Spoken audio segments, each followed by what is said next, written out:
그날 나는 형의 결혼식장에서 칼을 들고 서 있었다. 아니, 진짜 칼이 아니라 가족의 비밀을 쥔 그 칼날 같은 증거를 손에 쥐고. 오빠, 내 결혼식에 내가 축하 인사를 할게. 하지만 이 선물은 내 인생을 영원히 바꿀 거야. 내 목소리가 홀 전체를 울렸다.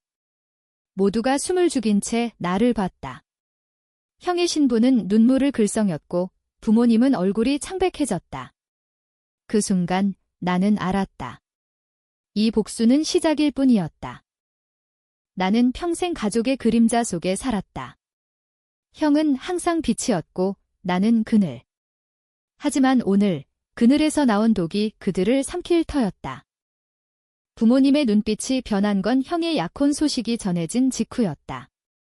서울 강남의 번잡한 거리, 우리 집은 아니, 내 집은 여전히 내 이름으로 되어 있었다. 아버지가 돌아가신 후 어머니와 내가 함께 꾸린 그 아파트. 아버지의 유산이었고 내 피땀이 스며든 곳, 매일 아침 창밖으로 보이는 한강의 물결이 나를 깨우는 그곳. 그런데 갑자기 어머니가 부동산 중개인을 데리고 왔다. 지은아, 이 집 팔아야 할 것 같아. 내 형 결혼식 비용이 만만치 않아서 어머니의 목소리는 떨렸지만 눈에는 미안함이 아닌 계산이 서려 있었다. 나는 그 자리에서 웃었다. 엄마, 이 집은 내 거예요. 팔아요. 그럼 제가 먼저 팔아버릴까요? 그날부터 모든 게 변했다. 형, 민준 오빠는 항상 완벽했다. 대학 때부터 회사에서 승승장구, 이제는 대기업 임원 자리까지 올랐다. 그의 결혼 상대, 수연이는 재벌 3세 집안딸로 소문난 미인. 결혼식은 호텔 그랜드 홀에서 500명 초대, 비용만 5억 원. 부모님은 그걸 위해 내 집을 희생시키려 했다. 지은이는 아직 점잖아. 나중에 다시 사면 돼. 아버지의 영정사진 앞에서 어머니가 그렇게 말했다. 나는 그 말을 듣고 속이 메스꺼웠다. 절다. 나는 28살, 이 집을 사기 위해 5년간 야근하며 모은 돈이 반 이상 들어갔다. 아버지가 돌아가신 후 어머니의 빚을 갚기 위해 내가 포기한 휴가, 포기한 연애. 그 모든 게 이 집에 묻혀 있었다. 나는 즉시 변호사를 불렀다. 집 소유권은 명확히 내 이름. 부모님은 공동명의가 아니었다. 지은아, 가족인데 왜 그래? 내 형도 내 동생이잖아. 아버지의 동생. 삼촌이 중재하러 왔을 때 나는 차갑게 말했다. 가족. 가족이 내 인생을 팔아먹으려 할 때 가족인가요? 그날 밤 나는 컴퓨터 앞에 앉아 가족의 재정 기록을 뒤졌다. 오빠의 비밀 계좌, 어머니의 카드 대금, 아버지의 장례식 후 사라진 유산. 모든 게 연결되었다. 오빠는 회사에서 뇌물을 받은 적이 있었다. 그 증거를 내가 우연히 알게 된 건 아버지의 서랍에서 찾은 편지 때문이었다. 오빠의 결혼 준비가 본격화되면서 집안 분위기는 더 험악해졌다. 어머니는 매일 울면서 나를 설득하려 했고, 오빠는 지은아, 내가 왜 이렇게 이기적이야? 라고 전화로 소리쳤다. 이기적. 웃기지도 않았다. 오빠가 결혼할 때 나는 대학을 중퇴하고 취업했다. 오빠의 학비를 메우기 위해 그 빚은 아직도 내 어깨에 짐처럼 얹어 있었다. 오빠, 내가 결혼식에 쓰는 돈 중 절반은 내 피땀이야. 그런데 왜 내가 물러서야 해? 내 반문에 오빠는 침묵했다. 그 침묵이 더 아팠다. 우리는 어렸을 때부터 경쟁했다. 오빠는 항상 1등, 나는 2등. 하지만 아버지가 돌아가신 후 오빠는 자유롭게 날아올랐고 나는 땅에 붙박인 채 어머니를 돌봤다. 나는 결심했다. 이 집을 지키는데 그치지 말고 그들의 탐욕을 뿌리째 뽑아야 한다. 먼저 부동산 등기를 재확인했다. 변호사의 도움으로 부모님이 몰래 대출을 끼워 넣으려 한 흔적이 보였다. 이건 사기예요. 변호사가 말했다. 나는 증거를 모았다. 오빠의 회사 이메일 해킹은 아니었다. 그냥 오빠의 노트북을 빌린 척하며 복사한 파일. 그 안에 오빠가 상사에게 뇌물을 주고 승진한 기록이 있었다. 2억 원이 그 돈으로 수연이와의 신혼여행을 계획 중이었다. 나는 그 파일을 USB에 저장하고 복사본을 클라우드에 올렸다. 이걸로 오빠를 무너뜨릴 수 있어? 하지만 아직 때가 아니야. 한편 어머니는 삼촌을 동원해 나를 압박했다.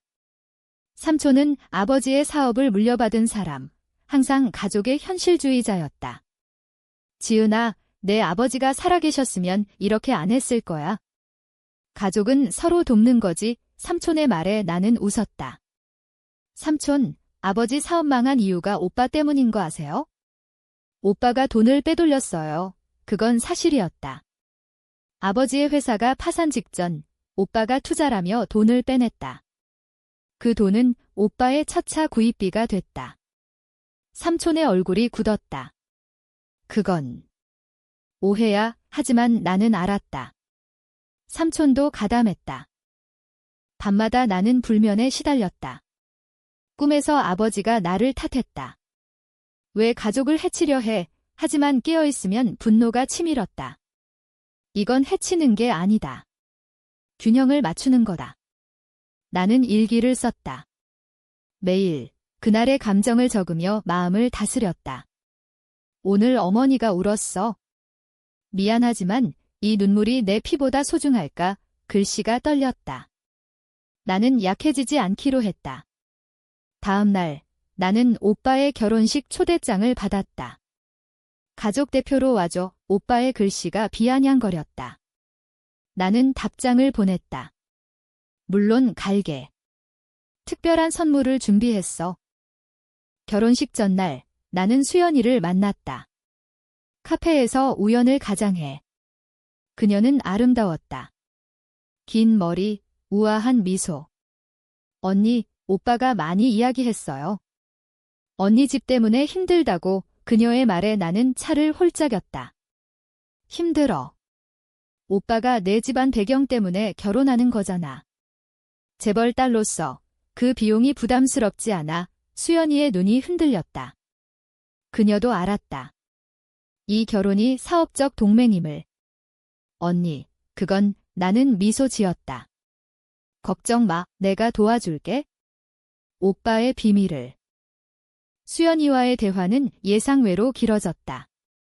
그녀는 오빠의 야심을 알았지만 사랑이라고 믿고 싶어 했다.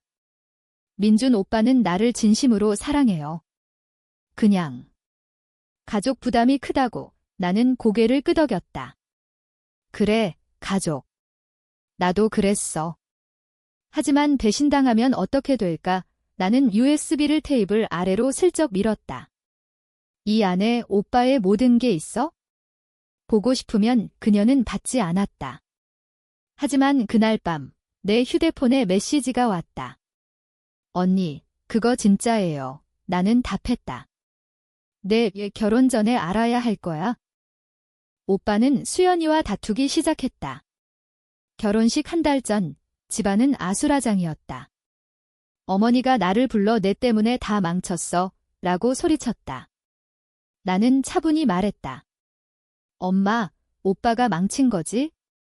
내가 왜? 그날 어머니는 쓰러졌다. 과로로 병원에 실려갔다. 나는 병실에서 홀로 앉아 있었다. 오빠가 들어오며 지은아, 내가 엄마한테 무슨 짓 한 거야? 라고 물었다. 나는 일어섰다. 오빠, 엄마가 나한테 한 짓 봤어? 내 집 팔아먹으려 한 거. 오빠의 눈에 살기가 스쳤다. 그 집은 가족 거야. 내가 독차지할 권리 없어. 그 순간 나는 과거를 떠올렸다. 어렸을 때 오빠가 내 장난감을 부수고 내 거야 라고 했던 그날. 아버지가 오빠를 안아주며 민준이는 형이잖아 라고 한 말 나는 항상 양보했다. 하지만 이제는 아니다. 병원 복도에서 오빠와 대치했다. 오빠, 내 결혼식 비용으로 내 미래를 팔았어. 이제 내가 내 미래를 산다. 오빠가 주먹을 쥐었다. 뭐? 위협이야. 나는 웃었다. 아니, 약속이야. 집으로 돌아와. 나는 계획을 세웠다.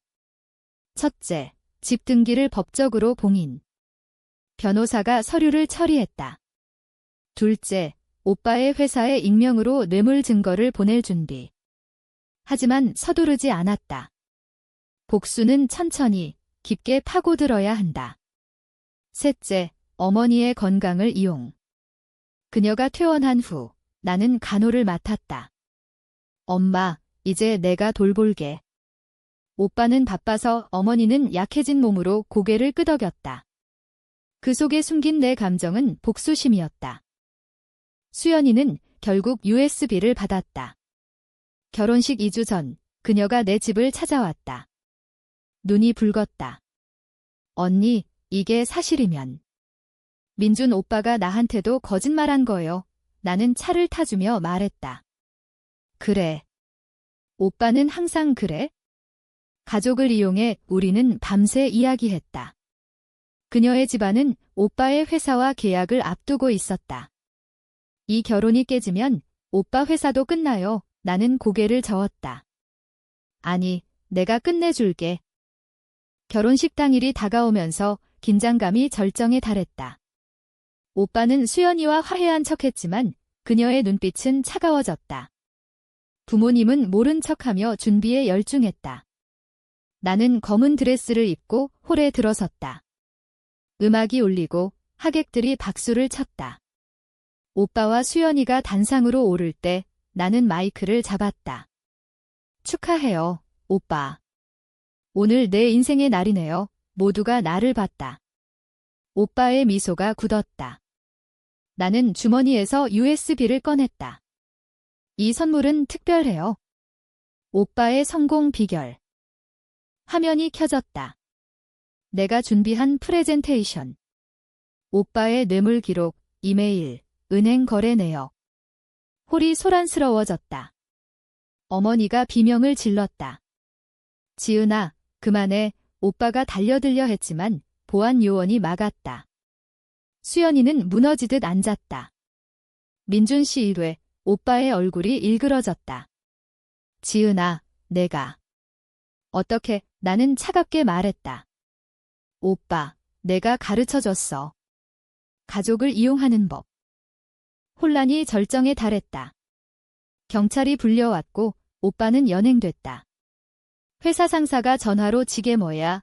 라고 소리쳤다. 어머니는 쓰러져 응급실로 갔다.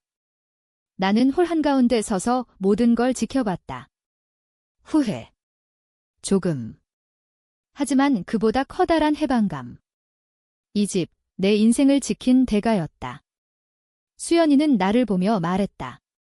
언니, 고마워요. 이제 자유예요. 그녀의 결혼은 취소됐고 집안 계약도 깨졌다. 그 후 재판이 시작됐다. 오빠는 뇌물 혐의로 기소됐다. 나는 증인으로 나섰다. 제 오빠는 가족의 희생을 밟고 올라섰어요. 법정에서 오빠가 나를 노려봤다. 배신자, 나는 속삭였다. 아니, 피해자의 어머니는 병상에서 편지를 보냈다. 지은아, 용서해줘. 엄마가 잘못했어. 하지만 나는 답하지 않았다. 용서. 그건 너무 쉬운 탈출구였다. 집은 그대로 남았다. 한강 물결이 여전했다. 하지만 내 마음은 변했다. 복수는 끝났지만 상처는 남았다. 나는 새로운 삶을 시작했다. 직장에서 승진, 새로운 친구들. 그런데 오빠가 출소한 후 그는 변했다. 지은아, 내가 잘못했어. 다시 가족으로 그의 눈에 진심이 보였다. 하지만 나는 알았다. 그건 또 다른 계산. 오빠, 늦었어. 오빠의 변화는 갑작스러웠다. 출소 후 그는 어머니 곁으로 돌아왔다. 회사는 그를 해고했지만 삼촌의 도움으로 작은 사업을 시작했다. 지은아, 내 덕에 깨달았어. 이제 제대로 살 거야. 그의 말에 나는 코웃음 쳤다. 제 덕. 오빠, 그건 내 선택의 결과야. 하지만 어머니는 기뻐했다. 민준이가 돌아왔어. 이제 화해하자. 가족 모임이 열렸다. 식탁에서 우리는 어색하게 앉아 있었다. 오빠가 술을 따랐다. 지은아, 미안해. 그 집, 내 거 인정할게. 그 순간 나는 시험했다. 그럼 오빠의 뇌물돈으로 산 차는 오빠가 멈칫했다. 그건 이미 팔았어, 거짓말. 나는 미리 확인했다. 차는 여전히 그의 차고에. 오빠, 아직도 배신자네. 식탁이 뒤집혔다. 어머니가 울었다. 왜 그래? 이제 그만해. 나는 일어섰다. 엄마, 이게 끝이 아니야. 오빠가 진짜 변하려면 모든 걸 갚아야 해. 밤에 오빠가 내 집으로 왔다. 문을 두드리는 소리가 세차게 울렸다. 지은아, 열어. 이야기 좀 하자. 나는 열었다. 그의 얼굴은 지쳐 보였다. 내가 한 짓 때문에 수연이가 나버렸어. 회사도, 명예도 다 잃었어. 이제 만족해. 나는 문을 활짝 열었다. 아니, 오빠. 그건 시작이야. 이제 내가 내 인생을 망친 만큼 갚아 우리는 거실에 앉았다. 오빠가 무릎 꿇었다. 도와줘. 사업 자금 좀. 유나는 웃었다. 내 집처럼. 아니, 오빠. 스스로 일어나. 그 후 나는 오빠의 사업을 지켜봤다. 익명으로 투자자를 소개해주는 척하며 함정을 팠다. 오빠의 파트너는 내가 심어놓은 사람. 민준 씨, 과거에 뇌물 스캔들 있었죠? 파트너가 물었다. 오빠의 사업은 또 무너졌다. 어머니가 나를 원망했다. 내가 괴물이 됐어. 나는 대답했다. 아니, 엄마. 생존자야. 심리적으로 나는 무너지기 직전이었다. 매일 악몽. 아버지가 가족을 파괴하지 말라고 속삭였다. 나는 상담사를 찾았다. 당신의 분노는 정당해. 하지만 후회하지 마. 상담사의 말에 나는 울었다. 처음으로. 저는 가족을 잃고 싶지 않아요. 하지만 이미 늦었다. 오빠는 자살 시도를 했다. 병원에서 깨어난 그는 지은아, 죽고 싶었어 라고 중얼거렸다. 나는 병실 문밖에서 서 있었다. 들어갈까? 아니, 그건 약함이었다. 최종 대면은 비 오는 밤에 이뤄졌다. 오빠가 내 집 앞에 서 있었다. 비에 흠뻑 젖어. 지은아, 끝내자. 모든 걸. 나는 그를 들였다. 거실에 앉아 우리는 어렸을 때 이야기를 했다. 기억나. 내가 나한테 장난감 준 날 오빠가 말했다. 나는 고개를 끄덕였다. 그땐 순수했지? 하지만 오빠가 변한 후로 오빠가 눈물을 흘렸다. 미안해. 내가 탐욕에 물들었어. 아버지 죽은 후 두려웠어. 성공해야만 할 것 같았어. 그 말에 내 가슴이 찢어졌다. 나도 두려웠다. 가족의 기대, 어머니의 눈물. 하지만 그 두려움을 오빠는 돈으로 채웠고 나는 집으로 지켰다. 오빠, 이제 어떻게 해? 복수는 끝났지만 상처는. 오빠가 손을 내밀었다. 화해하자. 새로 시작해. 나는 그 손을 잡았다. 따뜻했다. 하지만 그 순간 문 두드리는 소리. 경찰이었다. 김민준 씨, 추가 혐의로 소환입니다. 오빠의 파트너가 증언한 뇌물 재발. 오빠가 끌려갈 때 그는 나를 봤다. 지은아. 나는 고개를 저었다. 아니, 오빠의 과거야? 이번엔 내 선택. 문이 닫혔다. 어머니가 달려왔다. 지은아, 내 오빠를 구해. 나는 안아주며 말했다. 엄마, 이제 놓아줘. 우리도 자유로워질 때야. 어머니가 무너졌다. 우리는 함께 울었다. 그 울음은 슬픔이자 해방. 시간이 흘렀다. 오빠는 감옥에서 3년을 보냈다. 출소 후 그는 작은 마을로 떠났다. 어머니와 나는 화해했다. 집은 여전했다. 한강 물결이 이제는 치유의 노래를 불렀다. 나는 결혼했다. 진짜 사랑과 결혼식장에서 오빠가 축하 편지를 보냈다. 지은아, 내가 가르쳐줬어. 진짜 가족이란 뭔지 나는 미소 지었다. 복수는 끝났고 균형이 왔다. 하지만 그 과정에서 잃은 건 영원했다. 가족의 신뢰. 그 대가로 나는 강해졌다. 이제 나는 안다. 복수는 달콤하지만 쓰다. 그리고 때론 용서가 더 큰 힘이다. 하지만 내 선택은 후회 없어. 그 집, 그 삶을 지켰으니까.